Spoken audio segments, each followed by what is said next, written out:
ፈታ ለማለት ብለው የጀመሩት ሱስ እስር ስር አድርጓቸው ያላረቀ የማይንቀሳቀሱ ሰዎች አላዩ። አሁን ፈታ ማለት ነው እናንተ እንዲህ ማርጎ ፈታ ማለት የለም። ከዚህ በላይ መታሰር አለ።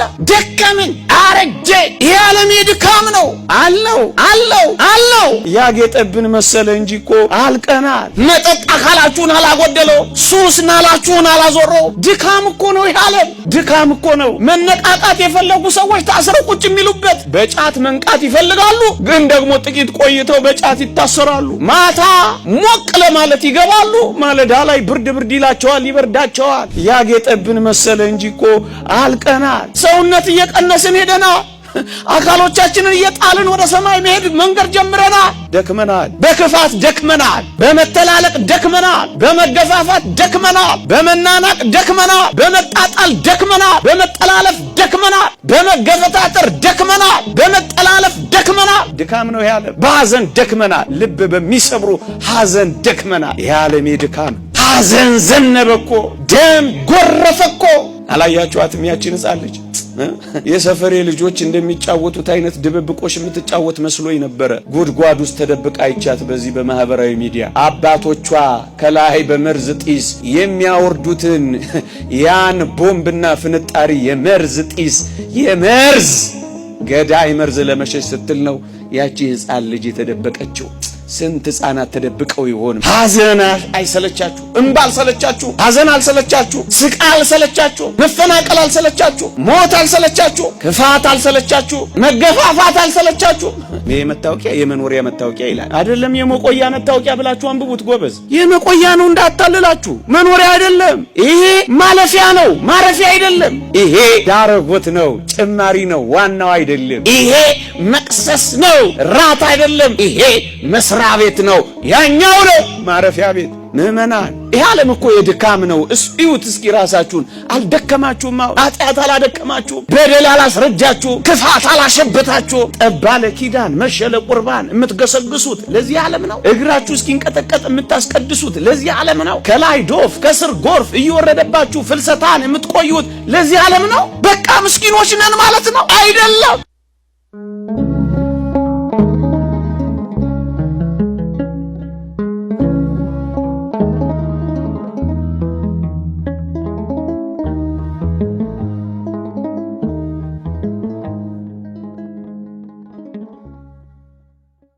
በመጽሐፍ ቅዱሳችን ላይ በአንደኛ ቆሮንቶስ መልእክት ምዕራፍ 15 ቁጥር 36 እንዲህ የሚል ቃል ተቀምጧል። ካልሞተ ሕያው አይሆንም የሚል ቃል ተቀምጧል። እሱን ነው እኔ ካልሞትክ አትነሳም ወደሚል ርዕስ የቀየርኩት። ቅዱስ ጳውሎስ ነው ቃሉን የተናገረው። ካልሞተ ሕያው አይሆንም ያለው። ዘመኑ የትንሣኤ ዘመን በመሆኑ እኔ ትንሽ ከዚህ ሐሳብ ጋር የሚሄዱ አንዳንድ ጉዳዮችን ላስታውሳችሁ ስለፈለግኩ ነው። ካልሞተ ሕያው አይሆንም የሚለውን ነው ካልሞትክ አትነሳም ያልኩት። ቅዱስ ጳውሎስ ስለ ትንሣኤ ሙታን ባስተማረበት አንቀጽ አንተ ሰነፍ የቆሮንቶስ ገበሬ፣ አንተ የምትዘራው ስንዴ ካልፈረሰ፣ አንተ የምትዘራው ስንዴ ካልሞተ፣ አንተ የምትዘራው ስንዴ ካልበሰበሰ ፍሬ ያፈራል እንዴ ይላቸዋል። አዎ የሚዘራ ዘር ፍሬ እንዲያፈራ ወገኖቼ መሞት አለበት፣ መፍረስ አለበት፣ መበስበስ አለበት። ከዚያ በኋላ ነው ፍሬ የሚያፈራው። ከዚያ በኋላ ነው ዘለላ የሚይዘው። ከዚያ በኋላ ነው የሚደምቀው። ከዚያ በኋላ ነው የሚያብበው። ልክ እንደዚሁ ሰውም ከሞተ ነው የሚነሳው፣ ከፈረሰ ነው የሚሰራው፣ ከተዋረደ ነው የሚከብረው። አያችሁ፣ ካልሞት ስለማንነሳ ነው ወገኖቼ በሐዲስ ኪዳን እኔና እናንተ የምንሞተው። እደግመዋለሁ፣ አሁን የምንሞተው ለምን ይመስላችኋል?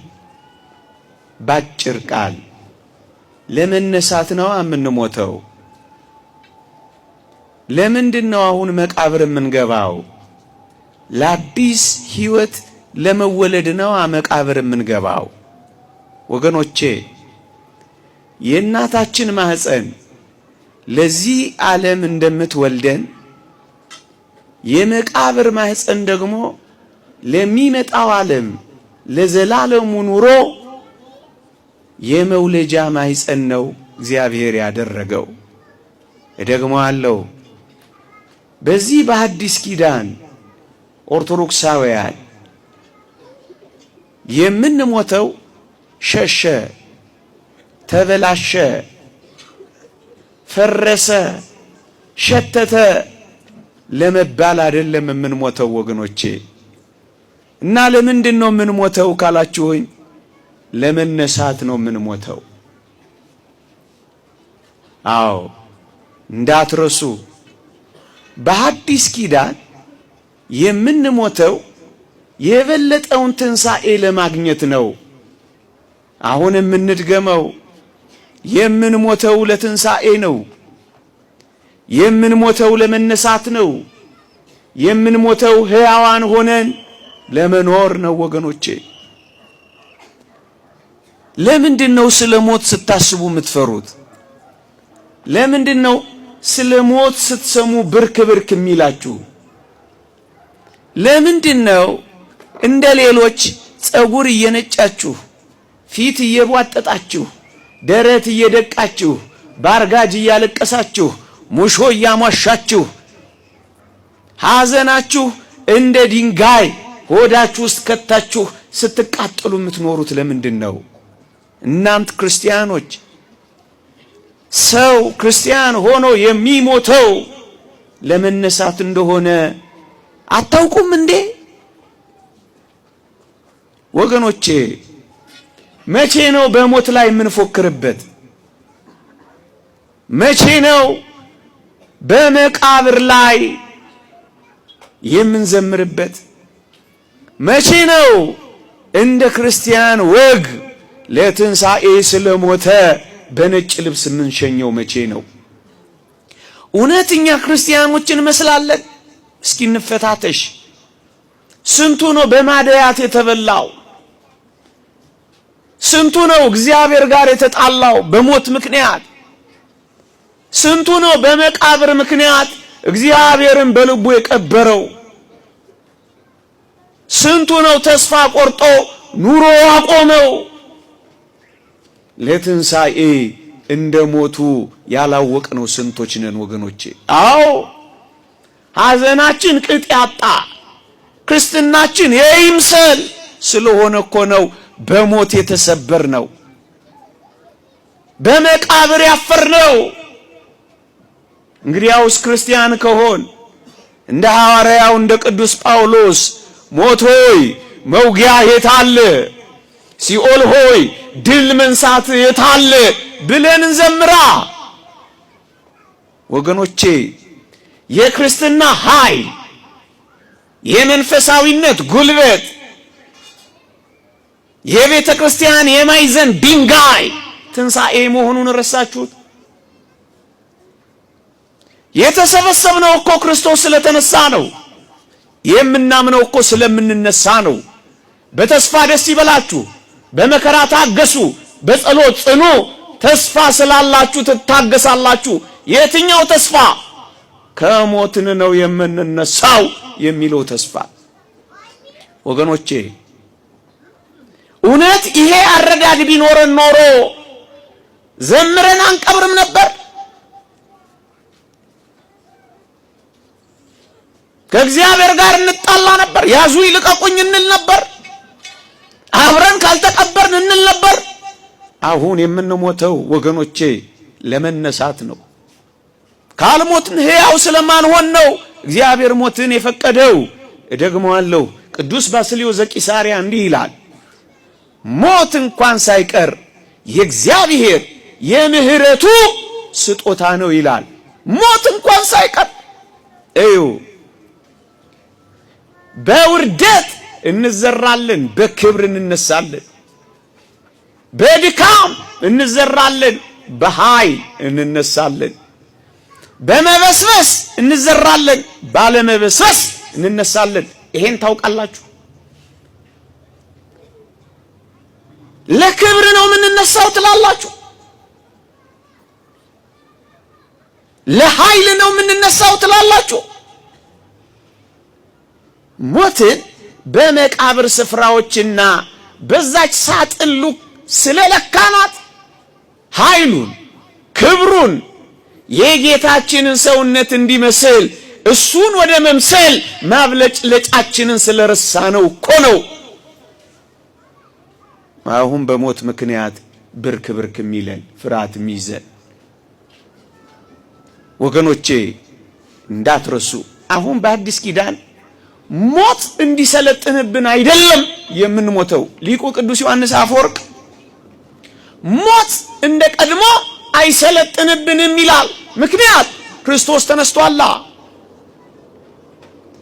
እንዳልተነሳ ለምንድን ነው በሞት ፊት የምትፈሩት?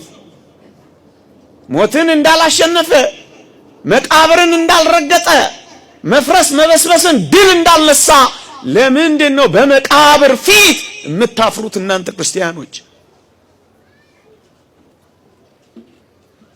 እንደ ቀድሞ አይሰለጥንብንም፣ እንደ ቀድሞ አይቆራኘንም፣ እንደ ቀድሞ አይዘንም። ለዚህ እኮ ነው እንደ ሌሎች አንቀላፍተው ስላሉት ታውቁ ዘንድ እንወዳለን። እንደ ሌሎች ግን እንዳታዝኑ፣ ከል ለብሳችሁ ጥቁር ታጥቃችሁ አመድ ነስንሳችሁ ወዮ እያላችሁ እንዳታዝኑ እንወዳለን። ስለ ትንሣኤ ገብቶናል። እንግዲያውስ አሁን የምንሞተው ለመነሳት ነው። እስኪ ልጠይቃችሁ፣ አንዲት ሸክላ ሰሪ ገሏ ቢሸረፍባት፣ አንዲት ሸክላ ሰሪ ገሏ ቢሰነጠቅባት ምን የምታደርገው ይመስላችኋል? ስትጠግነው አትኖርም፣ ስትለስነው አትኖርም። አፍርሳ አበስብሳ አዲስ የክብር ዕቃ አድርጋ ትሰራዋለች። አዲስ ገናና የሆነ የክብር ዕቃ አድርጋ ትፈጥረዋለች። አዎ በሞት ምክንያት እንድንፈርስ የፈቀደው የክብር ዕቃ ሆነን እንድንወጣ ነው፣ እንድናብለጨልጭ ነው። የምንፈርሰው ለመሰራት ነው። በቃ ይሄ ቢገባን ያዙ ይልቀቁኝ እኮ አንልም። ይሄ ቢገባን ጭርምት ኩርምት አንልም። ይሄ ቢገባን አብረን ወደ መቃብር ካልወረድን አንልም። ወገኖቼ የምንሞተው ሕያው ሆነን ለመሰራት ነው። እስኪ ልጠይቃችሁ፣ መኖር ማለት ምን ማለት ነው? መኖር ማለት ምን ማለት ነው? ተውት እሺ፣ ጥያቄውን ቀየር ላድርገው። ኖረን ኖረን ኖረን ኖረን ምንድነው ምን ሆነው? ምን አላችሁኝ? ፈራችሁትና ለስለስ አድርጋችሁ ነገራችሁኝ። ምን እንሆናለን? ሌላ ነገር ቢሆን ጮክ እኮ ነው የምትሉት። እንተዋወቅ የለ እንዴ? እንሞታለን። የልብን ሲነግሩት ነው መሰለኝ ኮረኮሩትን ያለ እንሞታለን አይደል? ስለዚህ ትርጉሜ እንዲህ ይሆን፣ መኖር ማለት ለመሞት መኖር ማለት ነው። ይስማማችኋል? ቆይ ልድገመው፣ አልሰማችሁኝ መሰለኝ። መኖር ማለት ለመሞት መኖር ማለት ነው። አትስማሙ? ባትስማሙም እውነታው ይሄ ነው። ኖረን ኖረን ኖረን ምንድነው የምንሆነው? ስለዚህ የምንኖረው ለምንድን ነው? መውለድ፣ መዳር፣ መኳል። ይሄ እኮ በዚህ ውስጥ ያለ ማጀቢያ ነው፣ ፓኬጅ ነው እንጂ ዋናው ጉዳይ ምን መሆናችን ነው። ስለዚህ የምንኖረው አሁን ትስማማላችሁ? ባትስማሙስ እውነታው እኮ ይሄ ነው አይደለም? ግን ይሄን ነግሬያችሁ ብቻ አላስከፋችሁም። እምንኖረው ለመሞት ከሆነ እምንሞተው ለምንድነው? በሞቴ እሱን ተውትና እምንኖረው ለመሞት ከሆነ እምንሞተው ለምንድነው? ለመኖር። አንተ ልጅ ተባረክ በእውነት። እምንሞተው ለምንድነው? ታምናላችሁ? ይሄን ታምናላችሁ? አዎ የምንሞተው ለመኖር ነው። በቃ ሕያው ሆነን ለመኖር ነው የምንሞተው። ባንሞትስ አንድ ሊቅ ምን ይላል መሰላችሁ? ባንሞትማ ኖሮ እንደ ሳጥናኤል ሕያው ጉስቁል ሆነን እንቀር ነበር። ሕያው ነው ሳጥናኤል፣ እውነት አሰብ ግን ምንድነው? ጉስቁል ነው። አያችሁ፣ የምንሞተው ሕያዋን ብቻ እንድንሆን አይደለም። እጅግ አስደናቂ ነገር ልንገራችሁ። እንዲህ ይላል ቅዱስ ጳውሎስ፣ አንቀላፍተው ስላሉቱ ታውቁ ዘንድ እንወዳለን ካለ በኋላ ሁል ጊዜ ከጌታችን ጋር እንኖራለን ይላል። ከማጋር እንዴት ይደንቃል ወገኖቼ! ሲቀስ ብላችሁ አስቡ። የምንሞተው ሕያዋን ለመሆን ብቻ አይደለም፣ ለመኖር ብቻ አይደለም። የምንኖረው ከጌታችን ጋር ነው። ከማጋር ከጌታችን ጋር ለመኖር ነው። አጠገቡ ለመኖር ነው። ተድላ ደስታ የሚሆነውን የተወደደ የፊቱን መልክ እያየን ለመኖር ነው። ምን የምናረገው? ምን ሞተው ለመኖር ነው። ከማጋር ሁል ጊዜ ከጌታ ጋር ምን እንሆናለን? እርግጡን እንነጋገር። ቀደው ከሚያለብሱን አባቶቻችን ጋር ከመኖር በላይ ራሱን ከሰጠን አምላካችን ጋር መኖር ይበልጣል አይበልጥም? ይበልጣል። እንደው ይቅርታ አድርጉልኝ አባቶች፣ ቆርሰው ከሚያጎርሱን እናቶቻችን ጋር ከመኖር በላይ ራሱን ከሰጠን አምላካችን ጋር መኖር አይበልጥም? አዎ። ለመኖር ብቻ ብለን እንዴት እናልፈዋለን? የምንኖረው ደግሞ ከሞተልን አምላክ ጋር ነው። ለኛ ሕያውነት እሱ ከሞተልን አምላክ ጋር፣ ለኛ መነሳት እሱ ከተቀበረልን አምላክ ጋር፣ ለኛ መቆም እሱ ከወደቀልን አምላክ ጋር፣ ለኛ ወደ ላይ መውጣት ወደ ታች ከወረደልን አምላክ ጋር ለዘላለም መኖር ምን ቃላት ይገልጸዋል ወገኖቼ? ለዚህ ነው ጻድቁ ኢዮብ እንዲህ አለው፣ ከዚህ ቁርበቴ ከተለየው በኋላ አለ። ከሞትኩ በኋላ ማለቱ ነው። ከዚህ ቁርበቴ ከተለየው በኋላ አለ እግዚአብሔርን ፊት ለፊት አየዋለሁ፣ ዓይኖቼም ይመለከቱታል፣ ልቤ በመናፈቅ ዝሏል ይልላችኋል። ያ ሁሉ መከራ የወረደበት ልቡ አንድ ነገር ይናፍቃል፣ አምላኩ ጋር መኖር ይናፍቃል። ምእመናን መኖሪያችሁ የዘላለም አምላካችሁ ነውን? አዎ ከአምላኬ ጋር ነው የምኖረው ትላላችሁ ስትሞቱ። ሕያው ብቻ እኮ አይደለም የምትሆኑት፣ አምላካችሁ እቅፍ ገብታችሁ ባሕረ እሳትን በደረቱ ታቅፎ አሻግሯችሁ ለዘላለም ከሱ ጋር እንኖራለን።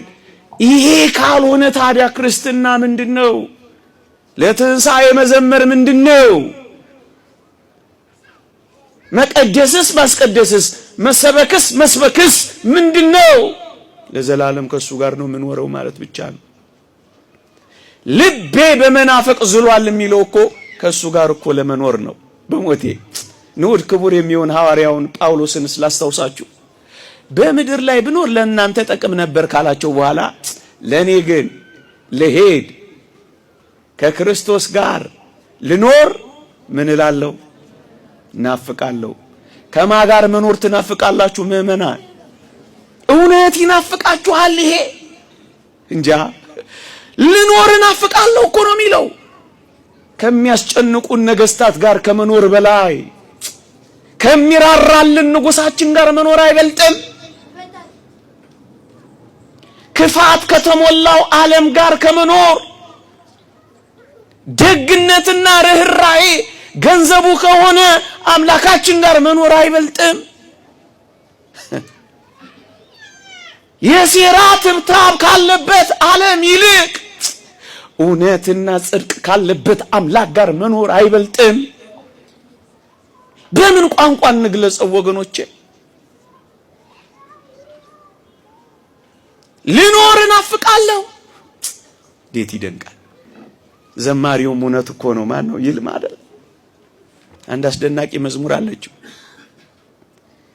የሚናፈቅ ነው በልቦናቸው የሚኖር የስንዴ ቅንጣት ትንሣኤ ካላት በምድር ተስፋለን እኛ በሰማይ አገር ልንኖር። እውነት ምእመናን ይሄ ልብ አለን?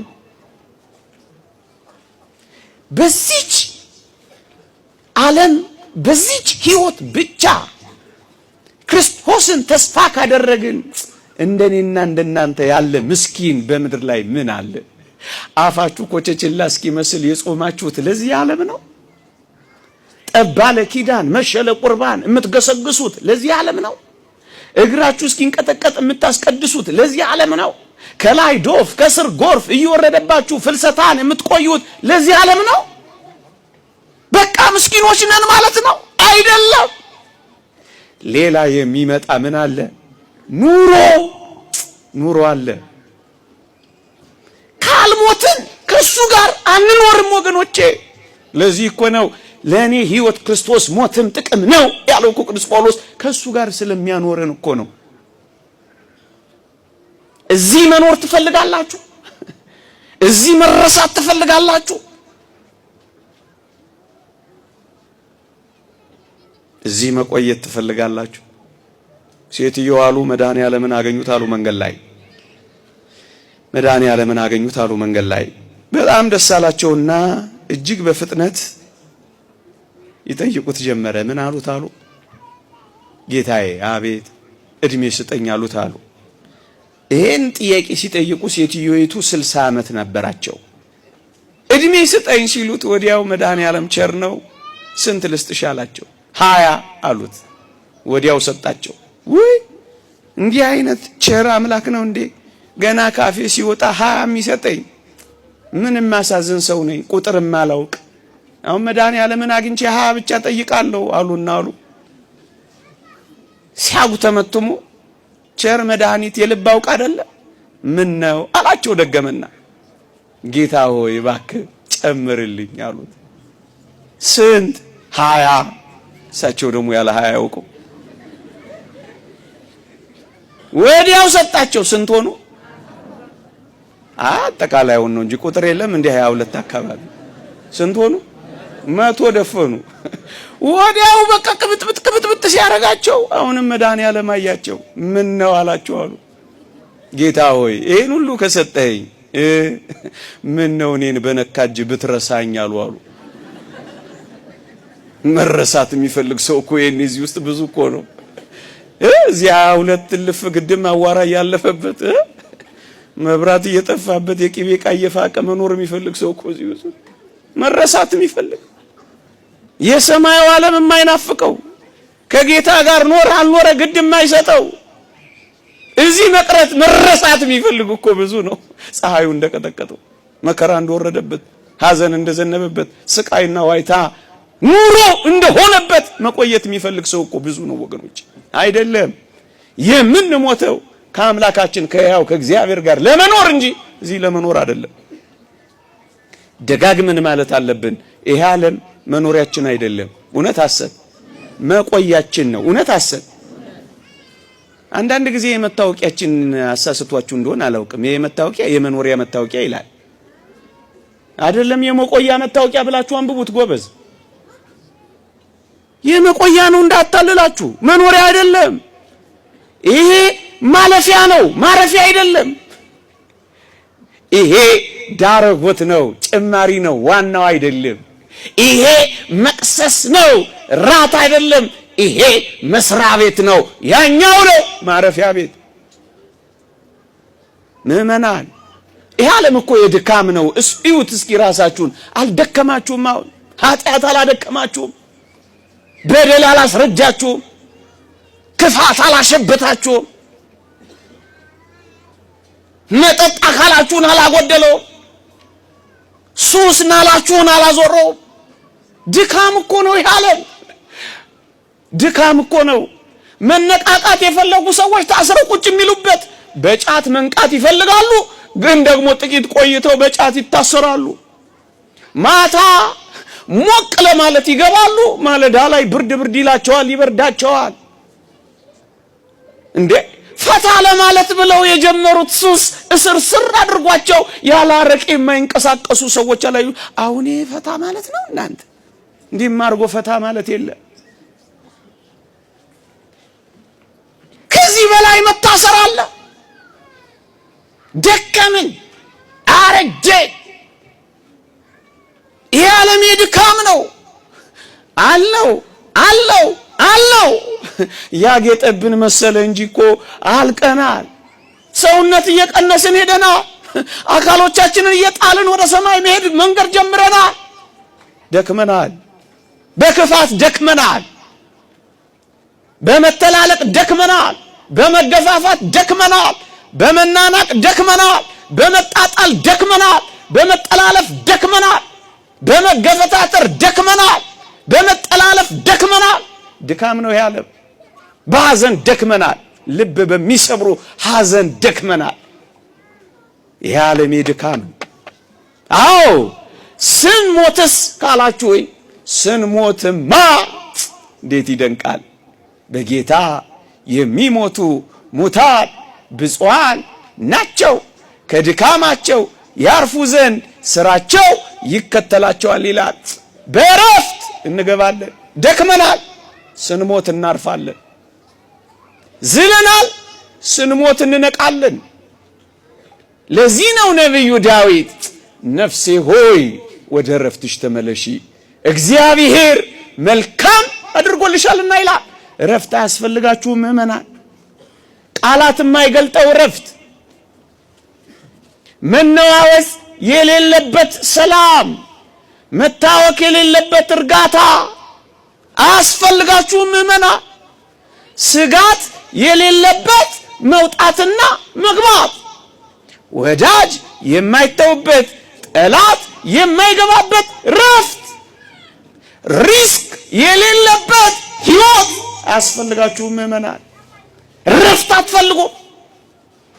ተረት መስሏችሁ ነው የምንነግራችሁ? ውሸት መስሏችሁ ነው የምናወራላችሁ? አዎ ወገኖቼ፣ የማይናወጥ ወደብ አለን። ማይበል የማያስቸግረው የሰላም መልህቅ በሰማይ አለን። ማረፍ አትፈልጉም? ርፍ ማለት አትፈልጉም? ይሄ ረፍት ከሞት በኋላ የሚገኝ ረፍት ነው። ለዚህ ነው የምንሞተውማ ለዘላለም ለማረፍ ነው። ኦርቶዶክሳውያን ይሄ ሲገባችሁ በሞት ላይ ንቀት ያድርባችሁ፣ ትንቁታላችሁ። ረፍት ነው፣ ረፍት ነው፣ የዘላለም ረፍት። ምን ይደንቃል ወገኖቼ! እስኪ ልጠይቃችሁ። አንዲት እንቁ የተሸከመች ታንኳ ማዕበል ላይ ጉዞ ጀመረች እንበል። ነፋሱ ያናውጻታል፣ ማዕበሉ ያላጋታል። እንደውም አልፎ አልፎ ከማዕበሉና ከነፋሳቱ የተነሳ አንዳንዴ ሊደፍቃት ሁሉ ይደርሳል። እንቁ ተሸክማለች እቺ ታንኳ። እናስ አንድ ነገር ብቻ ትፈልጋለች እቺ ታንኳ። ምንድነው የምትፈልገው? ፈጥና ቀዝፋ ወደቧ ጋር ሄዳ አርፋ። እውነት አሰብ ማረፍ፣ መልህቋን ሄዳ ወደቡ ላይ መጣል ብቻ ትፈልጋለች እቺ ታንኳ ወገኖቼ። ምክንያቱም እንቁዋን እንደያዘች ወደቧ መድረስ ትፈልጋለች፣ መስጠም አትፈልግም። መደፈቅ አትፈልግም። የለፋችበትን ነገር ማጣት አትፈልግም። ስለዚህ እየቸኮለች ወደ ወደቧ ትቀስፋለች። ምን ፈልጋ? ከማይበሉ ማረፍ ፈልጋ። ምን ፈልጋ? ከነፋሱ ማረፍ ፈልጋ። ምን ፈልጋ? ከመስጠም መውጣት ፈልጋ። ምዕመናን፣ ይህ ዓለም ብርቱ ማይበል አለው፣ ሃይማኖት የሚያስክድ ማይበል። ይህ ዓለም ብርቱ ማይበል አለው፣ ምግባር የሚያሰት ማይበል።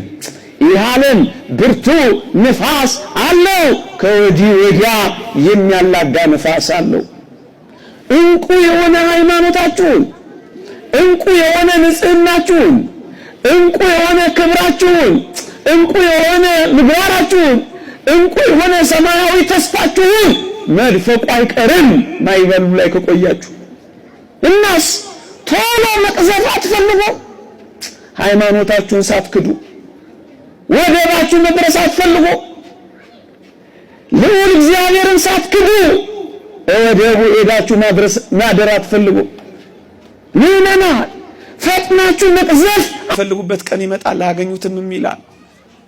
በጣም አስጨናቂ ዘመን ይመጣል። ሞት ተፈልጎ የማይገኝበት ዘመን ይመጣ ይሆን? ምንም ያረግ ምግባር የሚያስብ ሲሆን በውድ አስወድዶ አስለምዶ አስፈቅዶ፣ ካልሆነስ በግድ ማይተብ የሚያስበጥስ። ይህን ዘመን ከምታሳየኝ ውሰደኝ እንዳሉት አባቶቻችን 8ኛው ሺህ ሳይገባ ውሰደኝ ብለው ልክ 8ኛው ሺህ ሲገባ ያረፉትን አባት አታውቁ? አታሳየኝ ያሉ እኮ ሰዎች አሉ። ይህን ዘመን አታሳየኝ።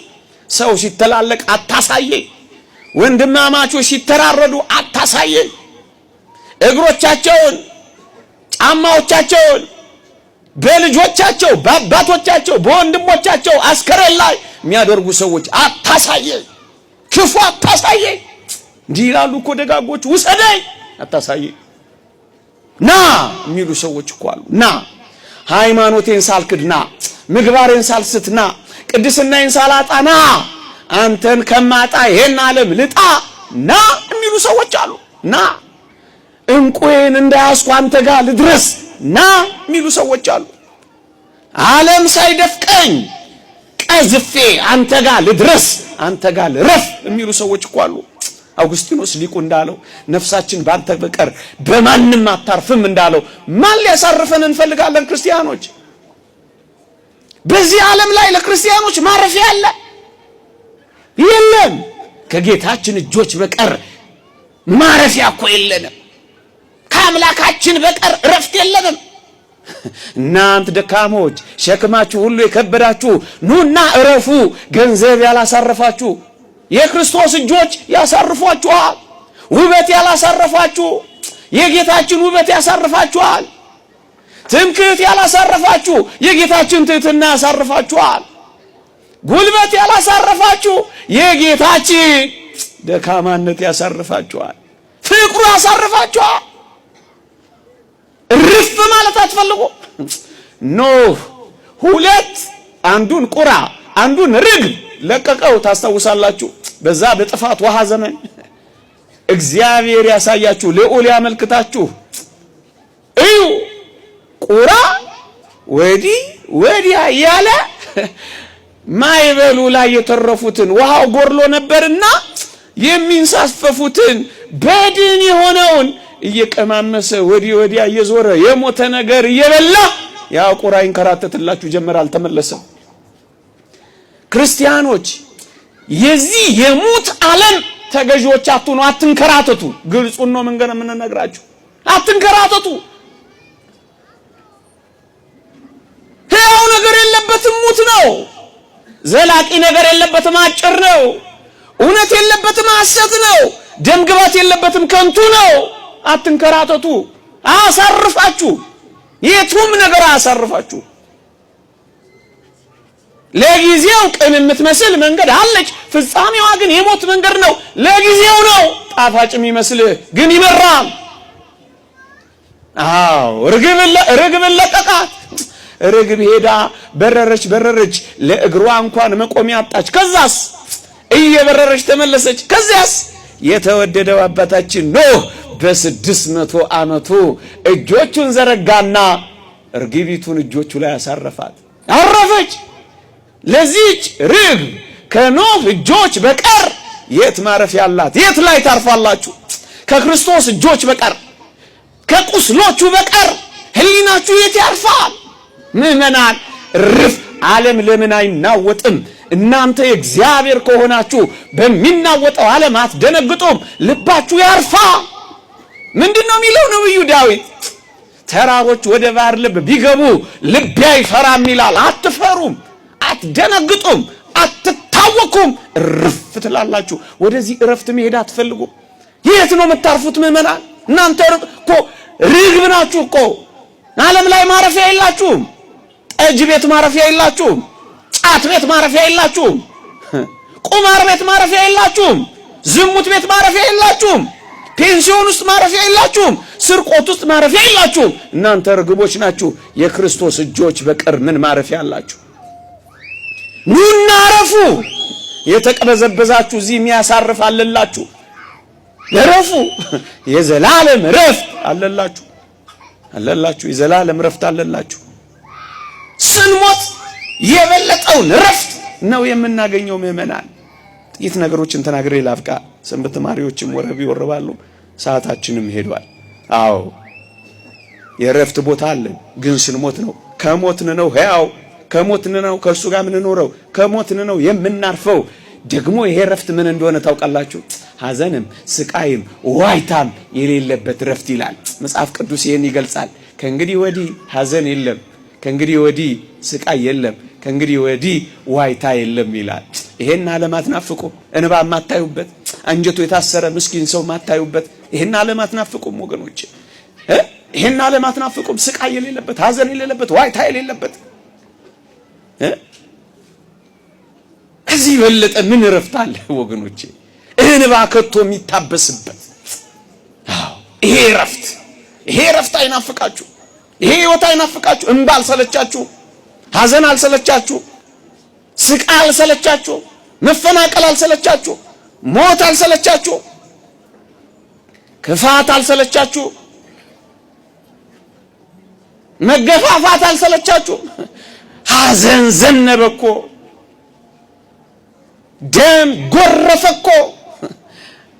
አላያችኋትም? ያቺን ሕፃን ልጅ የሰፈሬ ልጆች እንደሚጫወቱት አይነት ድብብቆሽ የምትጫወት መስሎኝ ነበረ። ጉድጓድ ውስጥ ተደብቃ አይቻት በዚህ በማህበራዊ ሚዲያ ዝቅ ብያ ነባለሁ። አባቶቿ ከላይ በመርዝ ጢስ ሶሪያ ውስጥ እኮ ነው የሚያወርዱትን ያን ቦምብና ፍንጣሪ የመርዝ ጢስ የመርዝ ገዳይ መርዝ ለመሸሽ ስትል ነው ያቺ ሕፃን ልጅ የተደበቀችው። ስንት ሕፃናት ተደብቀው ይሆን ምእመናን? ሐዘን አይሰለቻችሁ?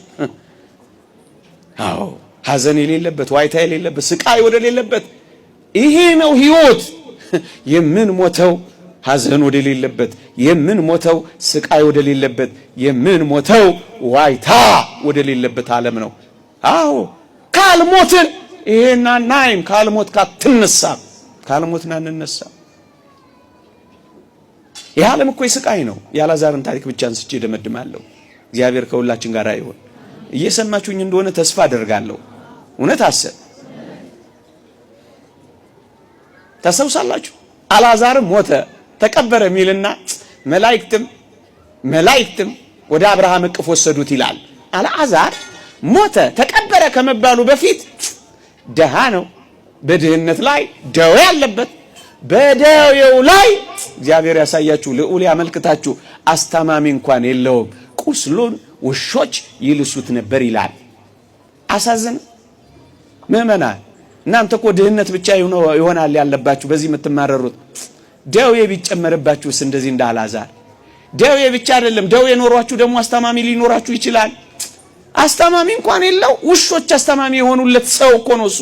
ውሾችን የሚያባርርበት አቅምና ጉልበት እንኳን የከዳው ምስኪን ሰው እኮ ነው አልዓዛር። ይሄ ሰው ግን ምን ሆነ? ሞተ። ከዛስ ተቀበረ። ከዛስ መላእክትም ወዴት ወሰዱት?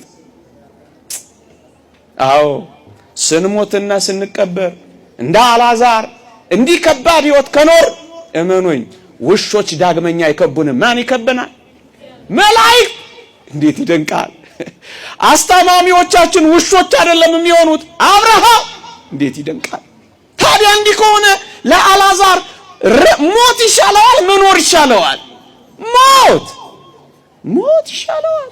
ምክንያቱም በውሻ ከመከበብ ወደ መላእክት መከበብ ሄዳ ሞተ፣ ተቀበረ። መላእክትም ወደ አብርሃም እቅፍ ወሰዱት ይላል። ይሄ የመላእክት እቅፍ የምትወዱት የቅዱስ ገብርኤል እቅፍ አይናፍቃችሁ? የአብርሃም እቅፍ አለላችሁ፣ የመላእክት ዝማሬ አለላችሁ፣ የመላእክት አጀብ አለላችሁ። አዎ ይሄ ግን የሚጀምረው ስንሞት ነው ወገኖቼ። እዚህ አርፍ አለ። ስቃይ አበቃ፣ ዋይታ አበቃ፣ ሐዘን አበቃ። ከዛ ምን ሆነ መሰላችሁ? እኔ የምፈልገው ይሄን አይደለም። አጠገቡ ሆኖ አባ ከና ያላለው አንድ ባለጸጋ ስለሆነ አይደለም ሲኦል የገባው፣ እንዳትሳሳቱ። ያንን ደሃ አንድ ቀን እንኳን ጎብኝቶት አያውቅም ወገኖቼ። ከዛስ አሻቅቦ ሲያይ አልዓዛርን በአብርሃም እቅፍ አየው ይላል። ከዚያ ምን እንዳለ ታውቃላችሁ? አብርሃም አባቴ ሆይ ማረኝ፣ በዚህ ነበልባል እሰቃያለሁ። የጣቱን ጫፍ ውሃ ነክቶ ምላስን ያብርድልኝ ዘንድ አልዓዛርን ላክልኝ አይለው መሰላችሁ? ነገር መገልበጡ አይቀርም። የአልዓዛር ቀን ይመጣል። ምዕመናን ዛሬ እናንተ ቀን ላይሆን ይችላል፣ ግን የእናንተ ቀን ይመጣል። የአልዓዛር ቀን አለ። አልዓዛር የሚፈለግበት ቀን አለ። አልዓዛር የሚለመንበት ቀን አለ። አልዓዛር ታይቶ አያውቅም። አልዓዛር ከሩቅ የሚታይበት ቀን አለ። ለምን አልታየውም አትበሉ፣ የእናንተ ቀን አይደለም። አይ ለምን አልተፈለኩም አትበሉ፣ የእናንተ ዘመን አይደለም። አይ ለምን አልታቀፍኩም አትበሉ፣ የእናንተ መታቀፍ ገና ይሆናል። እዩ ቀና ብሎ አንድ ቀን አይቶት ማቀው፣ ቅርቡ ሆኖ አፍንጫው ስር ሆኖ አይቶት ማቀው፣ ከሩቁ ማይጀመረ ከሩቅ የምትፈለጉ ትሆናላችሁ። መቼ? የአልዓዛር አይነት ቀን ሲመጣ። መቼ? ከሞትን በኋላ። በህይወትም አንድ ቀን የምንፈለግበት ቀን ይመጣል። የምትጠቅሙበት ቀን ይመጣል። መስቀሉ የሚጠቅምበት ቀን ይመጣል። መቼ? ከ300 ዘመን በኋላ። አዎ ማርቆስ የሚጠቅምበት ቀን ይመጣል። መቼ? ከ17 ዓመት በኋላ። አዎ ቅድስት እሌኒ የምትጠቅምበት ቀን ይመጣል። መቼ? ልትሞት ስትል 1 ዓመት ሲቀራት መስቀሉን የምታወጣበት ዘመን ይመጣል። መቼ እንደምትጠቅሙ አታውቁም። ዝም ብላችሁ ኑሩ። አልዓዛር የሚጠቅምበት ቀን መጣያችሁ። ከዛ ምን ሆነ መሰላችሁ? ስደድልኝ ሲለው አብርሃም እንዲህ ብሎ መለሰለት። ምን አለው? ልጄ ሆይ አንተ በምድር ሳለ ተመችቶ ትኖር ነበር፣ እለት እለት ተመችቶ ትኖር ነበር። አልዓዛር ደግሞ በስቃይ ይኖር ነበር አለ። ከዛስ እርሱ አሁን በዚህ ይጽናናል፣ አንተም ትሰቃያለህ አለው። ለአልዓዛር የመጽናኛ ጊዜ ከሞቱ በኋላ ነው። እውነት አሰብ፣ የመጽናኛ ጊዜው ነው። አሁን ምድር ላይ የማትጽናኑ ትሆኑ ይሆናል፣ በሰማይ ግን በእርግጠኝነት መጽናናታችን ይመጣል። እየሰማችሁኝ ነው? የመጽናናት ጊዜ አለን። መቼ? ስንሞት። እርሱ አንተ በዚህ ትሰቃያለህ፣ እርሱ ግን በዚህ ይጽናናል አለው። የመጽናናት ዓለም አለ። መቼ? ስንሞት። ካልሞት አንጽናና፣ ካልሞት አናርፍም፣ ካልሞት ከጌታችን ጋር አንኖርም፣ ካልሞት ሕያው አንሆንም፣ ካልሞት አንነሳም።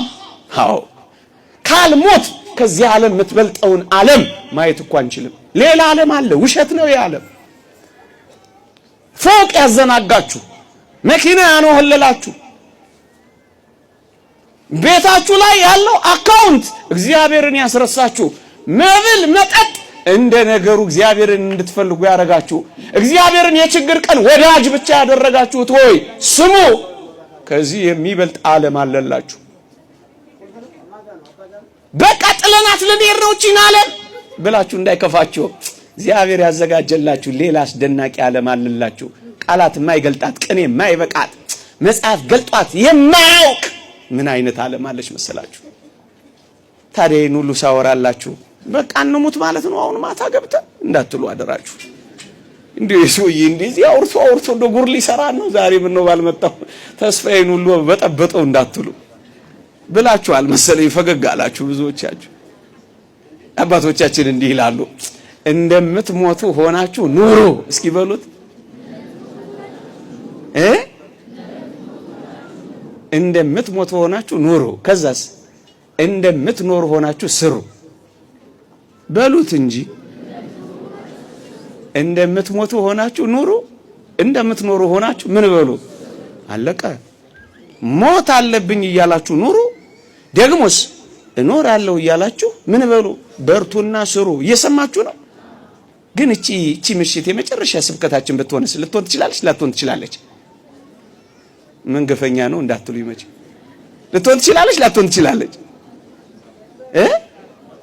አፍሪካ ኢንሹራንስ ባስተማማኝ እጅ ላይ ናችሁ ሲላችሁ እውነት መሰላችሁ እንዴ? ሊሆን ይችላል፣ ላይሆን ይችላል።